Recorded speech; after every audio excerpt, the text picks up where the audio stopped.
Hey, everybody, it's noon Pacific time, 3 p.m. Eastern on Monday. And that means it's content chat time. And today we're talking social listening, which is a topic that we may have talked about before. But these days, social listening is a lot different thanks to AI, all of the changes with some of our formerly favorite platforms, and what you can and can't do with their API. And we're lucky that we have Brooke here to help us get our bearings and figure out this whole new world of social listening. Brooke, welcome to Content Chat, and please take a minute to introduce yourself to the community and share who you are and what you do for those who haven't met you already. Hello, everyone. I'm Brooke Sellis. I love Content Chat, and I am the founder and CEO of B Squared Media. We're a boutique social first agency, so we offer services like done for you social media management and social media customer care, which is where we use social listening heavily. Excellent. And I think you and I first met probably 6 or 7 years ago in Sprout Socials, Yeah. on community for crazy people like us who do all of this kind of social listening and social media management for clients. So it's just Mhm. been so amazing to see your business grow and change over all of this time. So I'm excited that we're going to give people some super valuable tools today.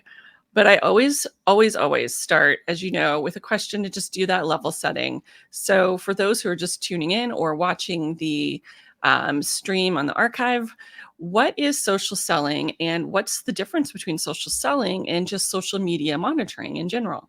I'm not Oh, social selling. Oh my gosh. social listening. Wow, That's my okay. brain went somewhere really funny. I'm Social picking up what you're putting listening. down. Yeah, social Oh, listening. Brooke, That's okay.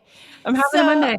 yeah, it's a Monday. And so, what's funny is we use social listening for social selling. So, that's an easy way to think about that. And social listening is just really a software, right? It uses AI and machine learning, which AI is just software that mimics human intelligence. Machine learning is where you're giving the AI prompts, but it's learning on its own how to write better code to better handle those prompts. So it gets smarter and smarter the more and more you use it. And essentially, depending on the platforms, right? So depending on the API, which a platform has, and that's where the easiest way to say that is that one platform will talk to another. You can use social listening to listen for keywords out on social media sites, on blogs, forums, like Discuss, anything that has an open API. So, for instance, if we were listening in on Facebook, we would only be able to listen in on people who have their profiles completely open in public, right? So even if the conversation with me, who had an open profile, and Erika, who had a closed profile, was happening, you'd only get one side of that conversation, right? So it wouldn't be very helpful. And the difference between social listening and social monitoring is actually really big. Social media monitoring is what we're all doing. It's social 101, right? Somebody comments on your post or sends you a DM on social. That's reactive, right? We're waiting for people to come and ask us those questions or input those inquiries. Social media listening is proactive because we're not just talking about when people tag us or comment on our post or DM us. We're actually going out and listening to conversations on those forums that I just talked about for those keyword listeners that we've input into the software. Hopefully that makes sense. I love that. I really do. Because, it's really that difference, as you said, between the being reactionary and being proactive. Because by Mhm. listening, you're learning and you're waiting for the right opportunity to pop in and be, exceedingly useful, helpful, fun, and engaging versus waiting, patiently for somebody to call on you in class. So I think that Yeah, is such a very important distinction. it is. And I And can give a quick example if you want to. yeah. Like, let's say Erica's talking about Apple Music and I'm talking about Apple Music. And when I talk about Apple Music in my tweet, post, whatever you want to call it, I tag, the little at symbol, Apple Music. It highlights when you do that. Like it's clickable, right? So if I do that, you would receive that notification in your inbox, right? Because I have tagged Apple Music if you are in charge of the Apple Music profiles. If Erika mentions Apple Music and does not tag them, you would not see that show up in your notifications, whether it's on that native platform or if you use a social media dashboard, right? You would not get a notification on that unless you were using social listening and you had your brand, Apple Music, as one of the listeners. And I think that's so important because a lot of times people think that they are, you know, seeing every time that their brand is mentioned or that they have a really good handle on the conversation happening around the brand. But the thing is especially if there are a bunch of accounts with similar names to yours, which a lot of Mm-hmm. brands definitely have that problem, people aren't going to try to figure out which is the right handle. They're just going to put your name and not at mention you Yep. because also, let's face it, too many brands have started kind of not even responding unless you have a complaint. You say something great, you're lucky to even get a thumbs up, you know? But Yeah. I hate that's that, but it's true. Yeah. I mean, you should respond to all incoming messages. If somebody took the time to say thank you in real life, right? Would you turn around and say you're welcome or would you just stare at them and then walk away? Like, hopefully you would say you're welcome, right? I don't know, having just gotten back from walking the dogs today, I'd say people are 50-50 on that these days, This is Brooke. They're true. the people that, you say good morning, hello, and they say it back, and then they're the people who they do just stare at you. I'm going to start Mm. asking them if they work in social media. But I'll give this distinction. They're probably not looking for you to buy something from them. True. So if you're using social and one of the goals of your social media strategy is having people buy from you, do not leave them hanging on any sort of comment or question. 100%. So every organization has social living in a different place. Like in some companies, it is part of the comms team and reports up to a completely different person than the CMO. Other places, I've personally, as the head of content, I frequently have social as part of my team because it's such an important way to get to understand your audience. It's such an important distribution channel. Um, so not everybody who's involved in content marketing even understands why they should be engaged in the social listening because they're like, oh, isn't that someone else's job? But it can be really important and really be helpful. So I'd love to kind of hear your thoughts around how content marketers should be using social listening to improve what they're doing. Yeah. So I have this the most simple strategy ever that you can use or should use when you're thinking about getting started with social listening. Or maybe you're using social listening, but you're not using this method. It's going to change your life. Okay. The method is the BIC method, like the BIC pin, BIC, right? And this means that you should not only have those keyword listeners set up around your brand, right? Apple Music. We might also want to tag Apple. We might also want to tag some of our stakeholders. We may also want to tag, some of our product names, whatever, right? But then we should be looking at industry keywords. So that's the I in BIC. And industry keywords are music, right? Would be an industry term, like what's happening in music. Tech for Apple Music might be an industry keyword, right? Artist releases, new artist releases, right? Or maybe you put some of your most mentioned artists in as listeners, like T Swift, right? Or Beyonce, because they have a huge army of fans. So if you tweet something, maybe they'll retweet it, right? And then C is competitor. And I feel like this is where a lot of people miss out on social listening. But one of the coolest ways to use social listening for competitor research is when you're looking at this sentiment, which basically is a score that's given by the AI that says this is a positive conversation, it's neutral, or it's negative. If you were to go look at the negative sentiment around your top competitors, you could find really interesting ways to create differentiation campaigns. I'll give you a quick example. If you were a running shoe brand and you were looking at your top 3 competitors and you notice that the biggest competitor that you have had a lot of complaints, right? Negative conversation on their brand, and you dug in and you saw that it was because their laces break after 3 or so runs, couldn't you, as a competitor of that brand, run a campaign talking about how strong your laces are for runners and marathon runners and how they last through at least 100 runs?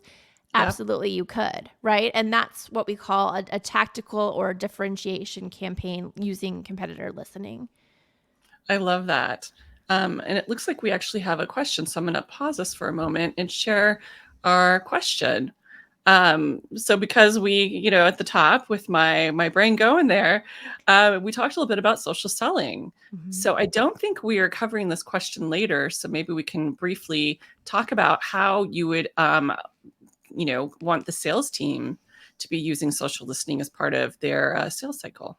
Yeah, and I see it's from Alec. It's from Jeremy. Hey, shout out Jeremy.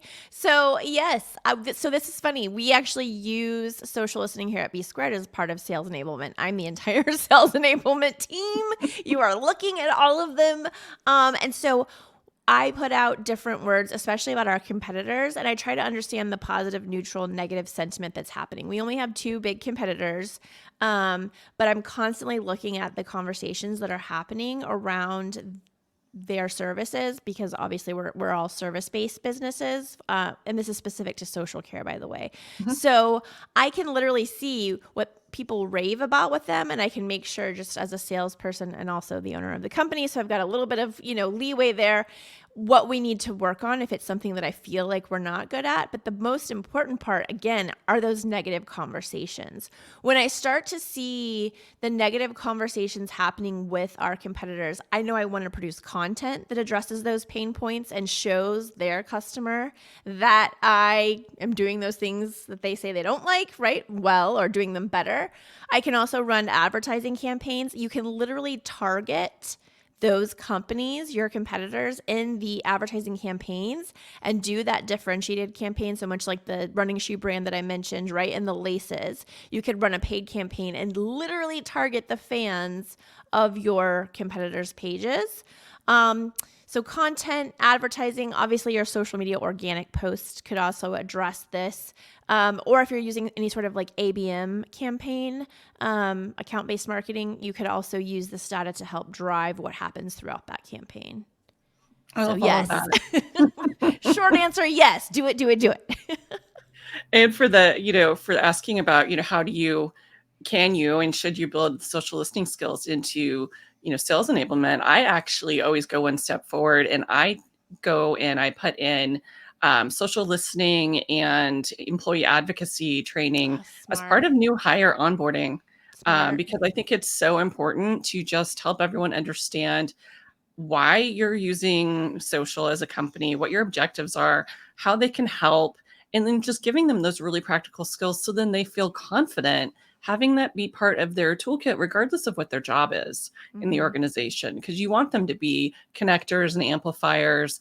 And if they see something that is relevant on social, you don't want them to be like, oh, well, I'm sure someone else will see that. You want them to feel like they can just shoot you over an email saying, hey, I saw this, in a community I'm a part of or on social and thought you'd be wanting to see it or be interested, or isn't this a great insight? So I say, don't limit it to just being, a sales enablement focus. Have it be employee wide, because these are great skills that will help them connect with your customers regardless of their job. I love that advice, because it really shouldn't be siloed. Like, a lot of people will say, like, which department does social listening help the most? And I'm like, well, everyone. I mean, I can tell you times where we've changed product packaging based on information that we got back on social listening. I helped a jewelry brand open their next brick and mortar store based on where, a lot of their listeners were really talking about them geographically, right? I mean, there's so many different things that go into social listening. It should absolutely not be siloed to like marketing or social or sales or product development or brand or HR. It should be really something that all the departments of the business use, really, in my opinion. I totally agree. When we're talking about content strategy in particular, I have found that social listening usually ends up um, changing kind of the perception at the leadership level about which channels we should be engaging with. And the example I always like to use for that is Facebook, because for years people had this ridiculous kind of idea that we all compartmentalize our lives and that we used LinkedIn for our business conversations and we used Twitter to complain about things, and then Facebook is where we talk to our high school friends.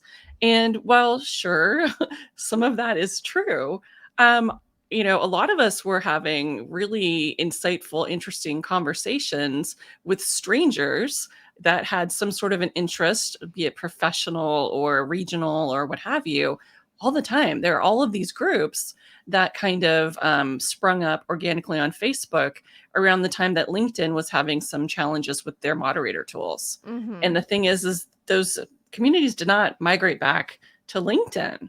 Facebook groups have become this huge powerhouse. So for me, that was like one of the very first times I remember my social listening really changing my content strategy because, everything I do pretty much is B2B. And people were like, why on earth would we, spend time there? I'm like, because that's where your customers are spending time. Don't you want to be where they are? Yes. Oh, yes. I think I can give another tactical tip there, which is, go look at each one of your social platforms and start to, if you want to use a tool, great. You can just use a spreadsheet. You can literally use pen and paper if you wanted to. So this literally anyone can do this exercise. You are not limited by budget, just maybe by time. But go and look at all of the conversations that are happening per platform and then start to either tag or mark down in your spreadsheet whether something is acquisition or retention. So is someone asking a sales support question? That would be acquisition. Is someone asking like a troubleshooting customer service support question? That would be retention. As you start to mark that down, you'll start to automatically see which platforms the most conversation is happening on, as well as how much of that conversation is acquisition versus retention. When you see those numbers spike, or even just conversations happening more, say on Facebook in Erika's example versus LinkedIn, that tells me I would spend my time and money. Like, say I only had time and money for one platform, I would choose Facebook over LinkedIn, seeing that the most conversations were happening there. Totally. And I think it just really is going to always be different on each platform. And I think that's the big lesson that people are still learning because, there are still brands that will post the exact same message with the exact same image on all of their channels at the same time and then wonder why it is that they don't get anywhere as though people only follow them on one channel. Um, Yeah, I don't do mean, that. every one of these platforms has such a different personality. Mm-hmm. And social listening is just such the obvious way to understand, what the personality is on that platform for the people you're trying to reach. Because it's not one size fits all any more than there's a best time to post for, Yes. an industry. Like I hate those blog posts when you see them because it's like the best time to post is whatever time your analytics software tells you is the best time to post. And that's Yeah. just yours. Do not use the blanket statements from the blogs. Love you all who write those. But yeah, you will have your own best times to post. So, unless your tool is like literally looking at your audience and your content and gauging, engagement metrics and return on conversation and things like that, don't follow the blanket trends. So in addition to doing like those kinds of manual, competitor content audits and, in that kind of ad hoc doing a deep dive, which is certainly a good thing to do whenever you're, going to be thinking about making a big change. What are some of the tools that you recommend using? Everything from the free, which is usually how we can make the business case that we need a paid tool on up to Mm-hmm. what has worked the best. And as a disclaimer, I have worked with Meltwater over the years, and and I am currently an Agora Pulse and a Feedly subscriber. So I always just put all that stuff out there because I like to be super transparent. Yes. So we are a Sprout Social user. Our clients who are on our tool, that is the tool that we have and use. So listening through Sprout Social, but for full disclaimer, it's pricey. So if you want to start with free, I would say Google Alerts is not really social listening in the way that we're talking about it here, but if you need something for free and you're just interested in like putting your toe in the water, you could go into Google Alerts and put like Apple Music in quotations, right, and set up a listener through Google Alerts. It's going to alert you more on like PR type notices. So like if Apple Music gets mentioned in an article, it's not necessarily going to bring back content or conversations. Though sometimes it depends on how much affinity a person has on Twitter. It will bring back, and I know it's X, but I refuse to call it X. We're going to call it Twitter. Same. Sometimes it'll bring back some of those tweets. Not often, though. There is another tool called mention.com, and you can go to mention.com, and they provide one free listener at a basic level. So that's another way to get in and use something free and get your feet wet. Other than that, brand 24, so the word brand and then the number 24, is a very cost-effective tool to use social listening with, because they only charge you by the listener. And real quick technical thing, you can have one keyword listener, but then have a Boolean search. So, and this, not that, et cetera, et cetera. So really you're getting a lot of different keywords through one keyword listener or one search. So it sounds like it's not a lot, but it's a lot when you really get in there and start doing the Boolean search. So I would recommend Brand 24 is like a not free, but not expensive. And then obviously there are sites like Sprout Social, Talkwalker, Meltwater, like you said, Digimind. And these are tools that are going to be more in like the hundreds, if not thousands of dollars a month for those tools. So I would say start with Mention. And then if you're having a good time, you could obviously move to a Mention paid plan, or Brand 24 might be your best bet. That's really great advice. And I will note that if you have the paid Feedly, which is primarily used for keeping an eye on like very specific publications in their feed, you can also, though, set it up so that all of your Google alerts can go into a specific feed on Feedly. So that way, instead of having to keep an eye out for those emails, which even Gmail will sometimes mark their own Google alerts as spam. But that way with Feedly, you never miss one, which is nice. So I I like have a that. That's a tendency to great do that. tip. Yeah. So let's see here. Why is it? Let's just talk a little bit about Sprout, because when I have had clients who could afford it, I loved using Sprout as well.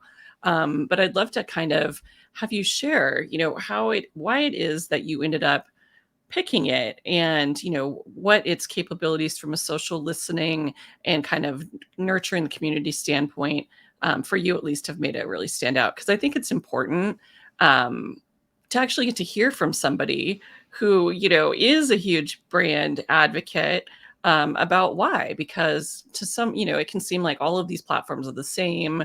Why should I, how do I pick one? Yeah. So I've been a Sprout user since the platform actually came out. So I'm like an OG Sprout user. I actually used it previous to B Squared Media, because Sprout is older than B Squared Media. So I was using it at the company I was at before. And then once I started B Squared Media, I started using Sprout with our clients. And they didn't offer social listening until later on in that journey. But the reason why we've really stuck with it is because we do a lot of what's called social media customer care. So this is where a brand who has a high volume of conversations coming through on their social media platforms, whether they be acquisition, retention, or both, outsources their social care to our team, so that we are working for them 365 days a year, 7 days a week. We're always on, essentially listening for complaints, troubleshooting, and then we're using social listening for customer care in the way of, crisis management, review management, things like that. So over time, Sprout has really positioned themselves and their tool as a social media customer service tool. And a lot of the metrics that they're measuring within the tool play into that. So like response time, first touch response time. We can pull a team report and see how each team member's responding, how long their average response time is, because we have SLAs, right? Or KPIs around response times. So like Erika, we may be doing social for her, and she may have a 10-minute response time. Sprout will measure that information for us, so that when we report back to Erika, we can say, we hit or miss your 10-minute response time. Here are the team members who missed or the things that made us miss, right? Sometimes we get inquiries that we can't immediately respond to because we don't have an answer for it. We have to go run and get it, right? So that's why we've stuck with Sprout. They have a great listening tool, but really it's really a niche tool for what we use social listening for, which is social media customer care. I love that. Um, and I seem to recall too, it allows you when you have those people who are kind of those brand advocates, that it gives you the ability to kind of add notes in their profile. Yeah. Yeah, so it has what's called like a social CRM. So let's say Erica is always engaging with the client's content. We can go into the social CM part, pull up Erica's profile, give her a star. So every time we see like that bright star, we know, okay, this is one of our advocates or our VIPs or whatever. And then we'll have notes, right? Like Erica's a VIP, she did X, or Erica's a high value client, she spends, $1,000 every month, whatever it may be. Exactly. We can notate who you are and why you're important and why we should be we should always be super friendly, but why should we be extra friendly, extra roll out the red carpet, extra fast, all the things. Because I feel like, especially when you have multiple people managing a social channel, which, certainly any kind of an enterprise account, that's the case, it's Mm-hmm. impossible for any one human being to necessarily know all of the different people. So to me, that was one of the things that was just so nice, is that you're able to like start building that institutional knowledge in a really scalable way. So that way it's, if Brooke quits tomorrow, we still know who the VIPs are, because It's otherwise all that true. stuff is in someone's brain. It's And I so think we've all true. seen that happen with brands. I love that you brought that up because that's so true. A lot of times as agency owners, right? So myself included, we have, a team of I want to say like somewhere between 15 and 20 community managers who are all on different shifts working on different brands.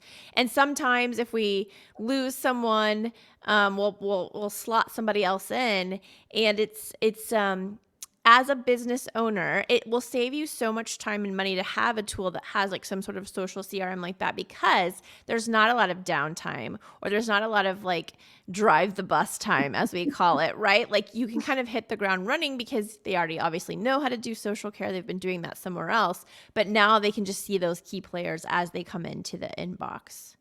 And that's so important, because it's such a letdown when you go from feeling like a valued member of a community to having somebody brush you off, be like, oh, go read the FAQs or something, which, Oh, you know what I yeah, mean? that's We've all happened to had those me. kinds of Yeah. experiences where you're like, Don't you know who what? I am?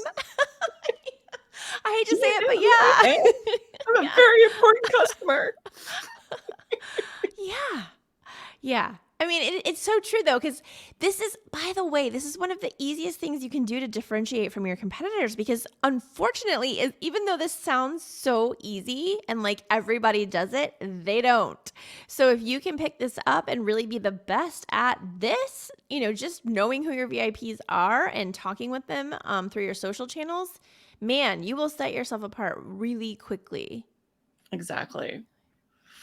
I want to shift gears a little bit, because one of the kind of big challenges from my perspective is, with content, you get feedback when you don't get something quite right. You Mm. get, some people who are your big fans are like, this feels a little off, or this doesn't really reflect my experience. So you do get that when that's, made publicly to you.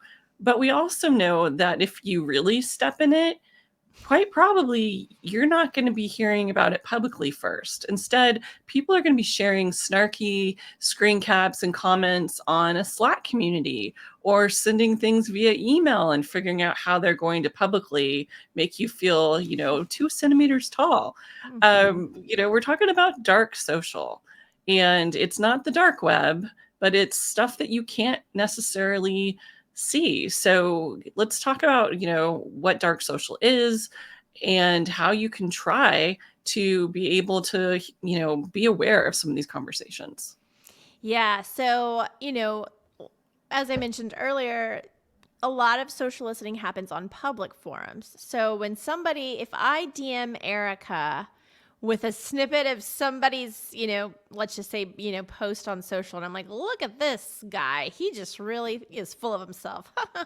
you know, Listening's not going to help you in that situation. However, let's say that, we'll use by company. So let's say we have a B word, B squared media keyword under brand. We might also, though, put a keyword that says Brooke Sellis, Alex Sellis, who's my husband, and our CFO and CSO. We would put some of those stakeholder names, which is really interesting because, yeah, when the what hits the fan, a lot of times people aren't necessarily mentioning the company name like Apple Music or B Squared Media. They're actually saying like Brooke Sellis, right? And so even though we wouldn't be able to pull in the dark social information, typically what we see right before a crisis becomes public is there's like little bubbling conversations that happen, mentioning the name of the stakeholder or the person who got fired or right, whatever it is. So it's really important to think through your brand strategy and not just think about the company name and the product names or your services names or things that are trademarked, but to really think about who the key players are within your organization, who are in the spotlight, and make sure that you're listening in on their names, because a lot of times, again, it will be like the Brooke Sellis name that's bubbling, in a negative way and not necessarily the company name. So it's a good way to kind of have like, I guess, early crisis detection, and you can not obviously make it go away, but you can start to prepare much faster than if you wait for it to break, Totally. And I just add that, as far as identifying some of the places where people are talking about you that you might not be aware of, if you have Google Analytics, GA4 is going to be your best friend in that you can go in and you can see where are you getting those brand new users from. And if you're seeing that there's a big spike in, email as a referral channel, for example, and you only send out an every other week email newsletter, you might want to start digging into and figuring out what is it of yours that people are forwarding around. Are they Yeah. forwarding your newsletter? In which case, give them a way to more easily, send to somebody where you can follow up with them. Or if you start seeing that you're getting a bunch of referrals from a Slack community, maybe you might want to go join that community and see. Unless of course it's I hate and it's your brand name, then maybe I you hate don't want to join that. brooksellis.com. Yeah. Which, I mean, is funny that you say that, but I'm just here to say, like, there are some well-known marketers in our space who have, like, entire websites dedicated to not being nice to these people. So, I mean, it sounds outlandish, but it really happens. So, yeah, I mean, it's kind of this is one of the reasons why I can't believe, like, more people and companies especially aren't using social listening, because you would just be surprised what people are talking about and not talking about out there in the interwebs. Right. And I mean, that brings up Reddit, because if you want to talk about places that people go to snark on and hate on other people or call out dumb things that you've done, there's probably, a Reddit subreddit for lots of those things. And almost every brand has a couple of subreddits dedicated to them. One that is all people who are rabid fans, and the other one that is full of the people who really hate that brand Yeah. and love to ridicule them. Yeah. Yeah. I also think, it's just, I'm trying to think of like a polite way to say this. Let me rephrase. Okay, so, and I haven't even said anything yet. This is me talking out loud when my brain is working on overdrive. Okay, so let's say brand reviews, right? Everybody gets brand reviews, or most companies get brand reviews. There was a study done a couple of years ago that looked at brand reviews and then brand conversations, meaning, those conversations we're talking about having on social where you mention the brand name or one of the stakeholders or the product. What they found in this study, it was a Publicis and Twitter, when Twitter was cool still, study. And they found that brand conversations are weighted just as high, if not higher, than brand reviews, right? So when shoppers are going online to research and potentially buy, they're not only looking at the brand reviews that you might have on Yelp or Google My Business or Glassdoor or Facebook or wherever it may be. They're also looking at the conversations that you are having as a brand with your online audiences. And what the report went on to say is, even it doesn't matter if the conversation was initiated by you, the brand, or by a customer, that those conversations that are happening online significantly impact the consideration for purchase. So, a lot of people will say, well, nobody's talking about me, so I don't have to use social listening. And it's like the record scratch. I'm like, oh my gosh, well, you better get to talking then, or get people talking, because people are now looking at these conversations as a way to like evaluate your brand and if you're worthy of their purchase. And I like that you mentioned Glassdoor, because I feel like there are some companies that have never looked at their Glassdoor profile, and you really need to. And that said, there are other brands, frequently when there are issues around toxic cultures, where someone in the brand thinks it's a great idea to respond to criticism by throwing the person providing the criticism under the bus. You Yeah. see some of these responses, you think to yourself, who on earth in the company is being given the keys to that account? Because they're not understanding, to your point, that that is a brand conversation. And if you're treating people with no respect, if you're being nasty to former employees, giving you criticism that they felt strongly enough about to spend their own time to go to the site and give you that feedback because they didn't feel like they had another venue to give it to you, and your reaction is horrible, it does reflect on your brand. Mm-hmm. I'm not saying you should say thank you so much for the terrible comments here, but on the flip side, you need to figure out how you are in a respectful manner going to address that stuff. Yeah, that's such great advice, because so we're a really tiny company. I mean, honestly, we have a team of maybe 20 people or so, 25. We never checked Glassdoor because we just figured like we're too small. We know everybody on our team, right? Well, one of our team members brought it to our attention that somebody in the past, it was like a year old or something, had left a negative review about B Squared on Glassdoor.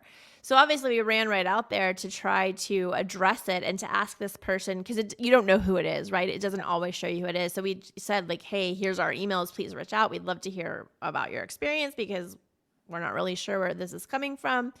They never did. But the point is, don't ever say like I'm too small for that to happen to me, because that really was my attitude. And what a rude awakening it was for me when this team member came and said like, hey, by the way, somebody said something, not so great about B Squared on Glassdoor. You might want to go respond.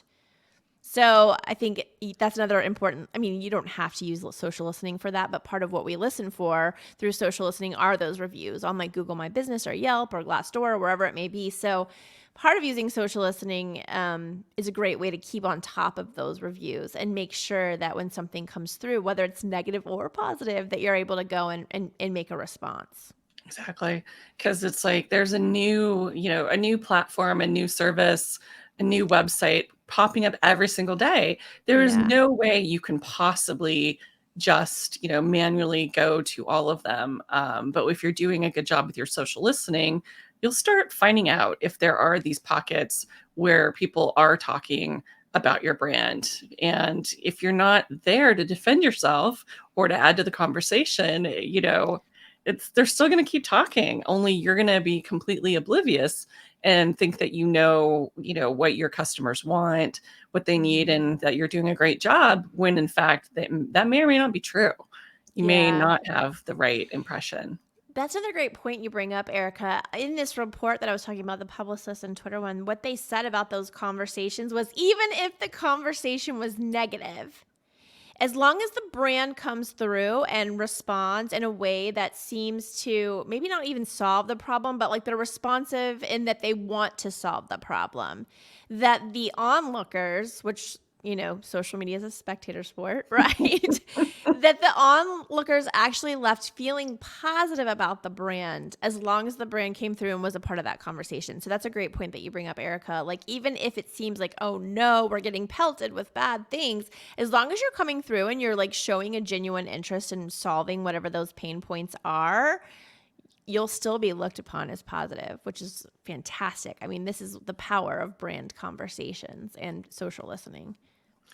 And though there's one caveat, and I will say, having worked in financial services, something that happens a lot in financial services is obviously everything that goes out on a public channel needs to be approved and signed off on by somebody with like a Series 7 and Series 24 or whatever. And the numbers don't matter, but somebody who has gone through a bunch of training is putting a signature on saying, yes, you can say this. So what ends up happening is banks in particular have, let's say, a one sentence response that you will see over and over and over in response to every single comment on their social. And it'll usually be, please send us a DM with your blah, blah, blah, all of this information so we can assist you.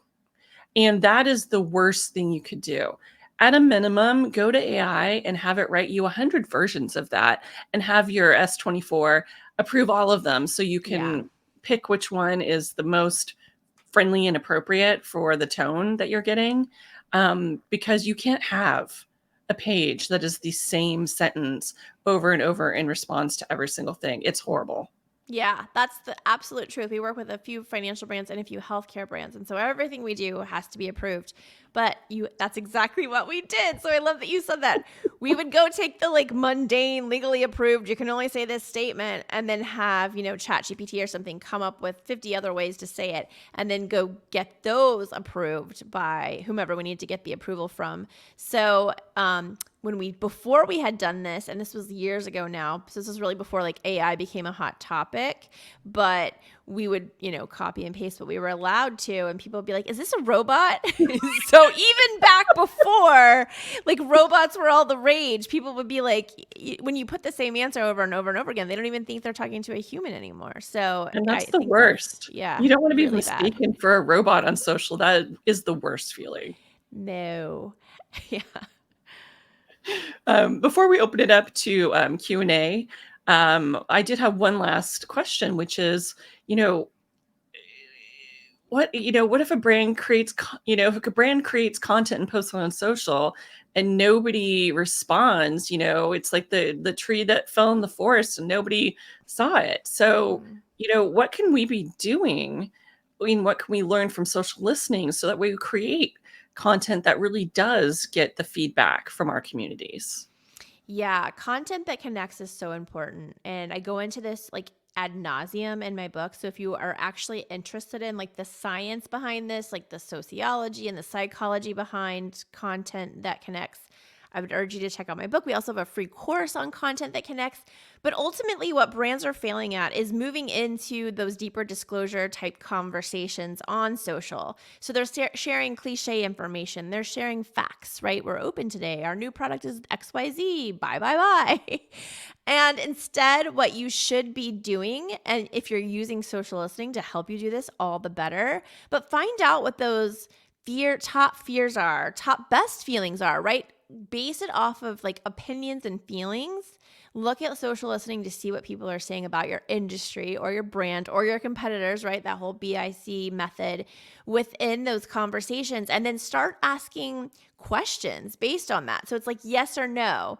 A before and after picture can go, in any order, aka after being on the left, before being on the right, or before being on the right, after I actually had a healthcare or health and beauty brand that we work with post this as an idea, and they had a 400% lift on their social media engagement because people were like, absolutely not. Everybody knows when it's a before and after picture, before it goes on the left and after it goes on the right. And that's the only way it's allowed to happen, right? So it was like a non-controversy, but they had seen, a lot of people complaining about like the wrong order of before and after pictures. And again, like you can imagine, this is so innocuous, right? This is nothing risky or whatever, but it's what I like to call the non-controversy controversy. And if you're looking and using social listening to find some of these conversations around BIC, you'll ultimately come across like these non-controversy controversy things. And then you can figure out how to put those into content on your social channels that will get people having those brand conversations with you. I'll give you one quick other example. towel brand for like specifically for like face and makeup said, which is the right way to get ready. And then they had like 4 different answers, 1, 2, 3, or 4. And it was like, wash my face, wash my hair, makeup, blow dry, clothes, and they gave like 4 different options. And people went crazy in the comments adding like what they thought was the right way to do it. And some people said, no, you missed one, 5. And then they put what was the right way. So it's another like non-controversy, but also really fun. So I just think if you're using social listening, even if it's for like some of the bigger like data projects that you and I have talked about, Erika, you can also really easily find out how to create more content where you're actually connecting with your audience and you're actually getting them to converse with you as the brand. And it doesn't always have to just be as a hot dog, a sandwich, which actually I would say is a real controversy. Oh, that is a real controversy. Not That's a even good a one. Or fake like pineapple on pizza. Another non-controversy controversy. I love it. Well, we do have time left for some Q&A.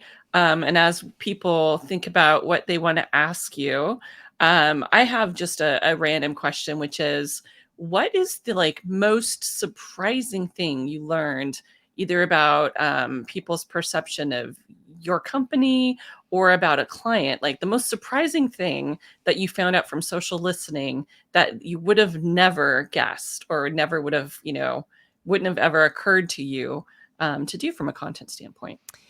Yeah. So in the early days of social listening, we had one client who got a lot of neutral sentiment happening with their social listening. And at first we were like thinking, well, that's so weird. Like, but is neutral bad? I guess not, right? Because it's not negative. It's not positive. It's really just like kind of neutral. But what I've come to decide and view social listening and neutral sentiment as is, A, there's probably not enough people talking about you, and we already said you have to fix that. But B, is that really what you want people thinking about when they talk about your brand? This is how people feel about your brand. So basically what you're saying is people feel meh about my brand, and we're okay with that. So, we kind of changed our line of thinking and how we process things out and all of these other things that we do with really putting an emphasis on getting like that positive sentiment return. Because even though neutral's not bad, who wants to be like, It's like we all want to be above average, right? We want things to be good, not, eh. Yeah. I can't imagine anybody would be happy with being eh, unless Yeah. they're starting from, something pretty negative. Yeah. I mean, they were okay with it until we started to like dig in and be like, well, I mean, like, it's not bad, but it's also not great. Like we should work on this, right? This is actually something we need to work on. Totally. I love that. Well, we have a thank you, but so far no questions. So what kind of questions do you wish people would ask you more frequently about social listening, that, things that people don't know, but they don't even know that they don't know? Yeah. I think really it's just there's so many different areas you can look at social listening to solve a problem. So when you're thinking about like, hey, how am I supposed to use social listening, right? Like, what does this even mean to be using social listening? I think one of the important things to understand is that you have to have like a goal or an outcome in mind, right? You can't, I mean, you could just go out there and listen to the B, the I, the C, but like, what are you trying to achieve, right? It's like any other marketing tactic or strategy. You really need to know what you're trying to look at. So you can go to our website and we have these listed out if you don't get a chance to write them down, but we have 8 suggested ways that you can use social listening. One being audience analysis, right? Really just figuring out like who is my audience, and it's less about like demographics and more about psychographics. Like what are their pain points? What are their desires? What do they love, hate about our brand, industry, competitors? You could also obviously get customer feedback through social listening. This is a great way to, in that B area, understand how people feel about your brand, and it gives you visibility, therefore, into the customer experience.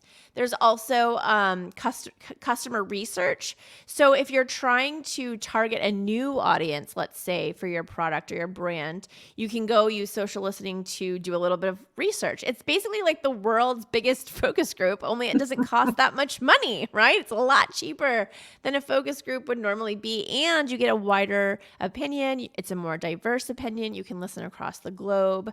Influencer recognition. So finding influencers who are actually adjacent to your brand and have a highly engaged audience that has affinity with your brand's products or service. Another really cool way to use social listening. We already talked about sentiment, but sentiment research is a big way we use social listening. Campaign analysis. This is a great one because you can think about, you can use social listening in regards to the social media campaigns that you're running and understand the reactions to those campaigns. Were they positive? Were they negative? Were they meh? And why, right? Obviously, we talked about competitor comparison and how you can really start to come up with differentiation campaigns there, but also just to uncover any other business opportunities that you may find. And then the last and probably easiest way to use social listening is trend identification. So you can find out what's trending faster than, obviously the machines are faster than we humans are, so they can discover those trends a lot more quickly than we can just by seeing certain trends that are popping up. So those are the 8 ways we recommend using social listening. And I think the biggest piece of advice, if you're starting out, beyond just using one of those 8 ways or a few of those 8 ways, is to know what you want. Right? Know what am I trying to prove or disprove with this social listening campaign? Because otherwise you get all kinds of data back, but what are you going to do with it? Right? There has to be an end goal in mind.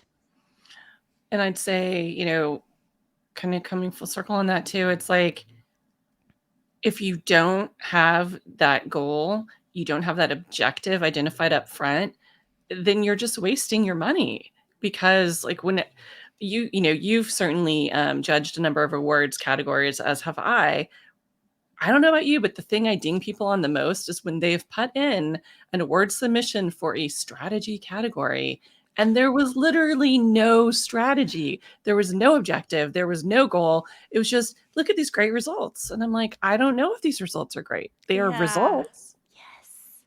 Yeah. To that end, too, we have a free social listening workbook that we co-authored with Sprout Social on our website or on Sprout Social's website. So you can go to either of our websites and look for that social listening workbook. And that just helps you, again, if you're brand new to social listening and you're trying to figure out what are my goals? What am I trying to do? You could use that workbook to help narrow down okay, got it. This is what I want to do with my social listening campaign. And then the last piece of advice I would give is just, if you are going to go demo some of these tools that we talked about, make sure you have that goal figured out previous to demoing the tools.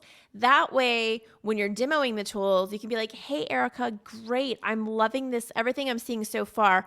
My reason for using this tool is insert goal here. Show me how your tool is going to help me do that.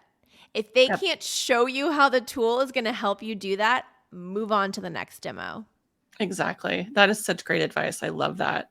And just for those who are watching this on the archive or live for that matter, we'll have the recap, including the archive of this recording up on the website, likely by the end of the week. And we'll link out to the different resources that Brooke mentioned. So we'll include links for you all to download everything. But if you are anxious and excited because Brooke has revved you up and you want to spend the next hour diving in, Brooke, where can folks go in order to get all these great tools that you've alluded to and learn more about B Squared Media? Yeah, you can always find me at Brooke Sellis. You just search Brooke Sellis. I think I'm the only, we were talking about this earlier. I think I'm the only Brooke Sellis on the planet. I haven't found anybody else yet. No evil twins yet. So you can just Google me, or you can go to B Squared Media. So it's B Squared and then .media. And I've got a bunch of information there. I also have a free 30-minute conversation. So if you wanted to complete that workbook and then go through it with me, I'm happy to sit on the phone with you for our computer, whatever it is, for 30 minutes and kind of say, like, here's what I think will work and here's where I think you might need to tweak or whatever it may be. So happy to do that, only because everybody should be using social listening. That's right. I could not agree more. And are you doing any, do you have any speaking engagements coming up? Because I know I just caught you on marketing profs on as part of the that was AI fun. That conversations. was so much fun. Yeah, I will be at, oh, you know what? None of the upcoming ones are public. I'll be in Miami in May and I'll be in Utah in June, and they are both private events. So Oh, not any public facing events, but if you follow me on LinkedIn, I always post about like this event I posted about, and I'll post about any of the public events that you're welcome to attend. So not any right now though. Sorry. well, I hopefully we'll be seeing you at some of our favorite fall events. So Yes, I hope so too. excellent. Well, thank you so much for being our guest today. And everybody, have a great rest of your week. Bye, guys.